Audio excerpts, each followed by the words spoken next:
Բարև ձեզ սիրելի ժողովուրդ, մի շատ կարևոր թեմա եմ ուզում անդրադառնալ։ Մենք հիմա գտնվում ենք Սիսյանից դեպի Աշոտավան, դեպի Սալվարդ, Հացավան գյուղ ուղևորող ճանապարհին։ Շատ հետաքրքիր իրավիճակ է, հա։ Ուրեմն տեսանյութ եմ տեսնում համացանցում, որ Տաշիրի Սամոյի աղբոր որդի Նարեկը տեսանյութ է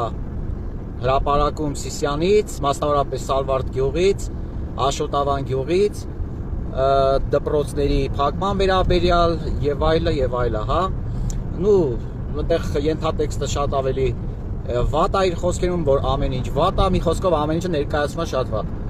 Հիմա մենք գտնվում ենք այն նույն ճանապարհի վրա, որտեղով Նարեկ Կարապետյանը ու իր թիմակիցները երեք ուղևորվել են Աշոտավան գյուղ, Սալվարդ, Հացավան եւ այլը, հա։ Բնականաբար այս գեղեցիկ կառուցված ճանապարհը, որը որ դեռ ընթացքի մեջ է, Նարեկ Կարապետյանը չէր նկարելու, որովհետեւ դա կնշանակեր քաղաքական ինքնասպանություն։ Ու ասեմ, որ այս ճանապարհը 30 տարվա մեջ ոչ մի անգամ չի վերանորոգվել, չի խնամվել ու եղել է քարուքանջ ճանապարհ, ինչը ուզեի ձեզ ներկայացնել, որ ռազմավարական նշանակություն ունեցող ճանապարհ է այս ճանապարհը, տեղացիները շատ լավ գիտեն, բայց եղել է քարուքանդ վիճակում։ Նույնիսկ երբ որ կանայք են եղել, որոնք որ ծննդաբերելու կարիք են ունեցել, այդ կանայք երբեմն ծննդաբերել են իրենց բնակարաններում, բայց չեն կարողացել շտապ ձևով տեղափոխվել Սիսյանի հիվանդանոց ճանապարհի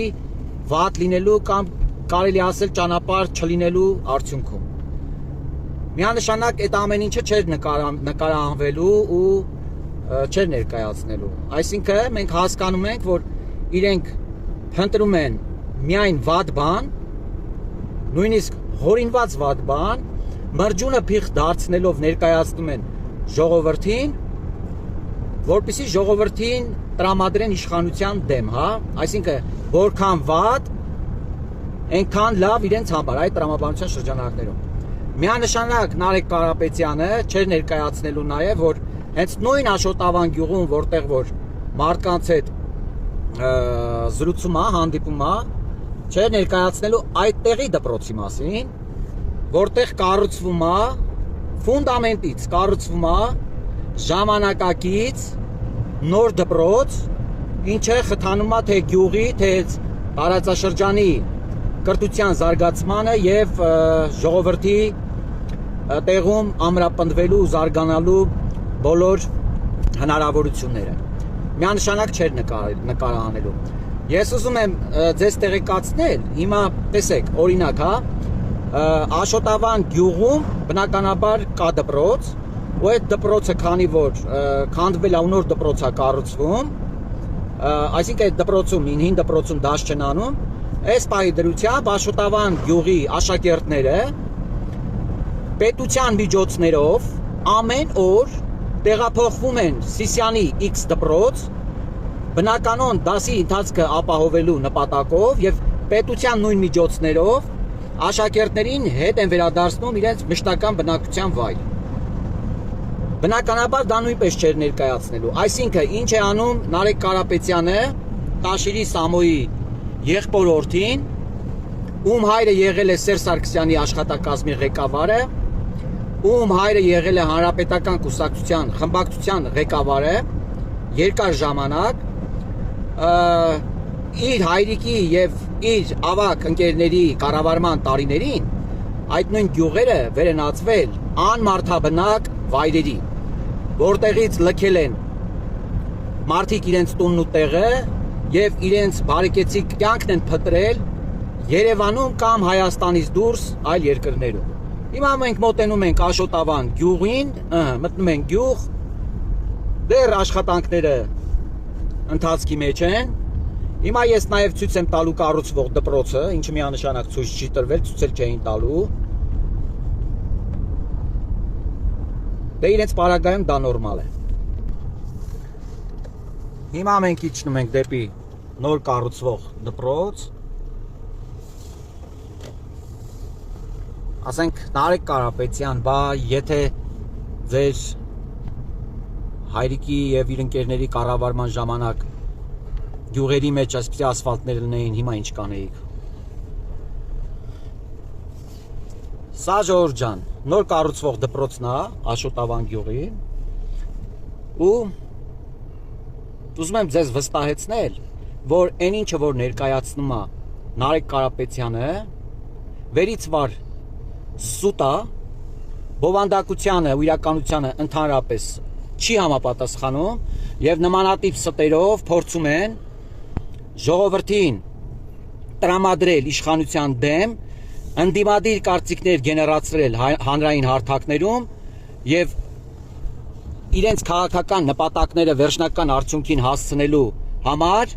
ժողովրդին մոլորեցնեն։ Ուստի կոչ եմ անում եւ բոլորիդ խնդրում եմ, հորդորում եմ, երբեք չտրվեք նման ստերին, դրանց քաղաքական հայրերի կառավարման տարիները շատ լավ հիշեք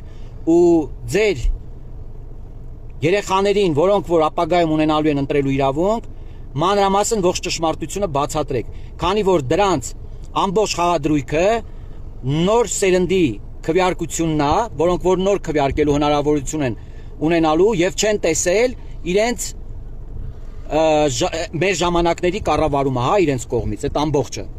Դրա համար շատ լավ կլինի, որ բոլորդ ներկայացնենք։ Հիմա մենք ուղևորվելու ենք դեպի Հացավան գյուղ, ուղևորվում ենք դեպի Սալվարդ գյուղի այդ ճանապարհը, հա։ Հիմա մենք Աշոտավան գյուղից տեղափոխվում ենք դեպի Թասիկ, Հացավան այդ գյուղերի ուղղությամբ։ Ասենք պատկերացնում եք Հանրապետական կուսակցության կամ Ռոբերտ Քոչարյանի կառավարման տարիներին գյուղերի մեջ ասֆալտներ պատկերացնում եք ու ես ձեզ ասեմ ժողովուրդ ջան, որ այս ամբողջ աշխատանքները, որը որ հիմա տեղի ունենում, այս աշխատանքները տեղի ունենում ոչ թե միայն այստեղ, այս աշխատանքները տեղի ունենում ամբողջ Հայաստանում, այսինքն այս շինարարական աշխատանքները ժողովրդի կոմֆորտ կյանքն ապահովելու այս գործողությունները իրականացվում է ամբողջ Հայաստանում, ոչ թե կոնկրետ համայնքում կամ մարզում։ Այսինքն այս ամեն ինչը մեծ բնույթ է կրում։ Իմիջիայլոց ասեմ, որ ժամանակին մեր տեղացիները շատ լավ գիտեն սիսյանցիները, ժամանակին այս ճանապարհով, այսինքն որ գոյություն չուներ, հա, տաքսիներն էլ էին հրաժարվում ուղևորվել, ուղևորափոխադրում իրականացնել այս գյուղեր ճանապարհի բացակայության պատճառով։ Այսինքն տնտեսական զարգացման կարևոր բաղադրիչը 30 տարի բացակայել է։ Խոսքը բնականաբար ճանապարհի մասին է։ Նո ինչը ենթադրում է, որ տնտեսական ակտիվությունը հավասարացվել է մինիմումի կամ 0-ի։ Ու այսօր եկել են այդ նույն մարդիկ, ովքեր որ այդ օրն են գցել մեր պետությունը, եկել են ուզում են ցույց տան, ասեն, որ իրանք հայրենասեր են ու իրանք ուզում են հայրենիքը կառուցեն։ Հիմա մենք Հացավան գյուղում ենք։ Անեցա չէ բարձրանում Սալվարդ։ Հա։ Անեցա բարձրանում։ Էսի Հացավան գյուղն է, ժողովուրդ ջան։ Ինչ տեսնում եք նույնպես շինարարական աշխատանքներ են տեղում։ Դուք երևի նկատակ, որ ճանապարհի ողջ երկայնքով շինարարական աշխատանքներ էին ընթանում։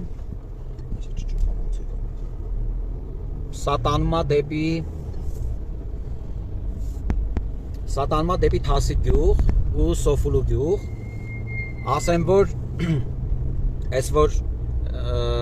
դպրոցների փակման մասին խոսում է, ես հեսա մի շատ կարևոր հարցի վերաբերյալ կխոսեմ, հենց այդ թեմայով։ Ես ուզում եմ, որ բոլորդ էլ մանրամասն իմանաք ինչ է իրանց ասածը ու ինչի հետևանք է իրանց ասածը։ Մենք արդեն Թասիկ գյուղում ենք, Հացավանի հաջորդ գյուղն է։ Տեսեք, որ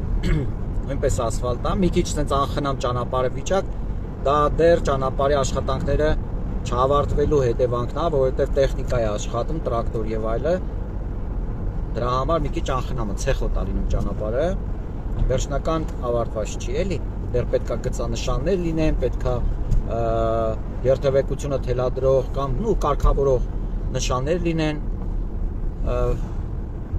բայց չի եղել ժողովուրդ այս ամեն ինչը։ Ու այս ամեն ինչը չի եղել հենց այն մարդկանց կառավարման ժամանակ կամ եղածը քանդվել է, չի պահպանվել, չի կառուցվել, չի խնամվել այն մարդկանց կառավարման ժամանակ, այսօր ովքեր եկել են, փորձում են մոլորեցնեն, ժողովրդին ներկայացնեն հակառակը։ Նարեկ Կարապետյան, այս ճանապարհի վիճակը տեսնում եք, չէ՞ եղբայր։ Այս ճանապարհի վիճակը ձեր հայրիկի ավակ ընկերների, քաղաքական թիմակիցների կառավարման դեմքն է, դեմքը, պատկերը։ Այս սենց է եղել Հայաստանը 30 տարի։ Ու գնալով ավելի է քայքայվել, քանդվել։ Սենց է եղել։ Ժողովուրդ ջան, հիմա ես գտնվում եմ Հացավան գյուղի հենց այն դպրոցի մոտ, որտեղից որ Նարեկ Կարապետյանը տեսանյութ էր հրապարակել։ Այս նույն դպրոցներից մեկն է, Հացավան գյուղի դպրոցն է, հա։ Ուզում եմ Նարեկ Կարապետյանին ասեմ, ինքը չգիտեր, որ ուրեմն իր հայրիկի քաղաքական թիմի կառավարման տարիներին այս դպրոցներում աշակերտների թիվը մի քանի անգամ նվազել է։ Ու նաև իրենց քաղաքական դաշնակիցների կառավարման տարիներին Լևոն Տեր-Պետրոսյան, Սերժ Սարգսյան, այդ Ռոբերտ Քոչարյան, ուրեմն բոլորս գիտենք, որ Հայաստանի անկախացման տարիներին այս դպրոցներում աշակերտների թիվը եղել է հարյուրներով։ Դրանից հետո, քանի որ աստիճանաբար Հայաստանը գլորվել է դեպի վիհը, այդ ճանապարհի վրա է եղել, դպրոցների աշակերտների թիվը աստիճանաբար նվազել է։ Ինչպես որ գյուղերում բնակչության թիվն է նվազել։ Այսինքն այս մարդկանց քաղաքական փորձը նայա, որ Հայաստանը քայքայվել է, ժողովուրդը արտագաղթել են, տնտեսությունը փլուզվել է, աշակերտների թիվը նվազել է, դպրոցները վերանացվել գոմերի, դպրոցները վերանացվել, չգիտեմ, տարբեր տեղեր, տարբեր բաների, տեղ կա դպրոցը վերածվել ռեստորանի կամ հյուրանոցի եւ այլ եւ այլ։ Հիմա այս մարդիկ եկել են, ուզում են լոլոներ պատմեն, ու ուզում են, որ իրենց անհաջողությունները, իրենց կառավարման տարիների այդ ամբողջ կեղտը, ամբողջը բարթեն Նիկոլ Փաշինյանի վրա։ Ու լուրջ եք ասում։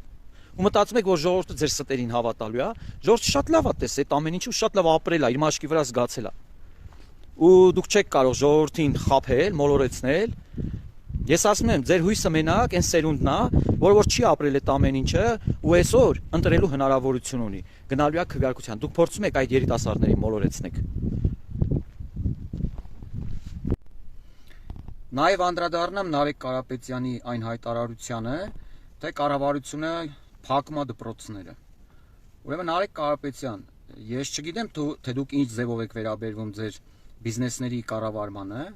բայց մենք մեր պետության կառավարմանը վերաբերվում ենք ամենայն լրջությամբ, գնահատում ենք կառավարման արդյունավետությունը, թերությունները,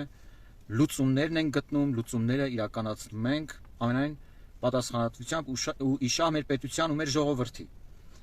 Ես չեմ կարծում, եթե օրինակ դուք ունենաք X գործարան, որ այդքան շատ եք խոսում գործարաններից։ Գործարանում կունենաք ընդհանրապես մեկ աշխատող, աշխատակից, բանվոր, որ գործնականում ձեր արտադրանքն է տալիս ու կունենաք, ենթադրենք 100 հոգի վարչական աշխատող, չգիտեմ, խոսքի մի 10 հատ վերահսկող, չգիտեմ, մի քանի հոգի մեկ այլ պատասխանատու ոլորտ եւ այլ եւ այլ, հա։ Ու ես վստահ եմ, որ դուք այդ ձև չեք կարող բիզնես առաջ տանել ու արտադրություն տալ։ Դպրոցը նույնպես աշակերտներ կրթելը, դա գիտելիքի արտադրություն է, ի նպաստ մեր պետության զարգացման, առաջընթացի ապահովման նաև, հա։ Հիմա եթե մի դպրոցում կա մի աշակերտ կամ երկու աշակերտ, բայց այդ դպրոցն ունի առնվազն 25-ից 30 ուսուցչուհի, տնօրեն, տնտեսվար եւ այլ, այն բոլոր հաստիկները, որոնք որ օրենքով սահմանված կարգով նախատեսված է նաև մյուս դպրոցներում, հա, Հայաստանի Հանրապետությունում, ոնց որ կարգն է։ Այսինքն, եթե մենք ունենք մի դպրոցում, որտեղ կա առնվազն 40 կամ 35 վարչական աշխատող, նու նաև այդ ուսուցիչներ եւ այլը, դրա արդյունավետությունը ես կարծում եմ, եթե դուք խելացի լինեիք, օբյեկտիվ ճիշտ գնահատական կտայիք, թե ինչպիսի արդյունավետ կարող է լինել, կամ ինչպիսի արդյունավետ կարող է չլինել։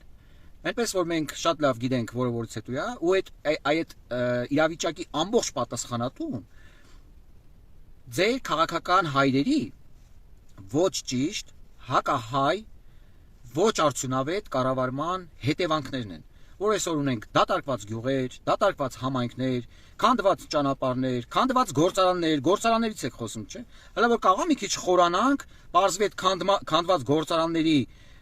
քանդելու գործընթացին մասնակցություն էլ կա, էլի ձեր քաղաքական դաշնակիցների կողմից կամ չգիտեմ ձեր թիմակիցների կողմից հնարավոր է, չենք բացառում։ Այնպես որ դուք զբաղված եք ոչ մի բանով։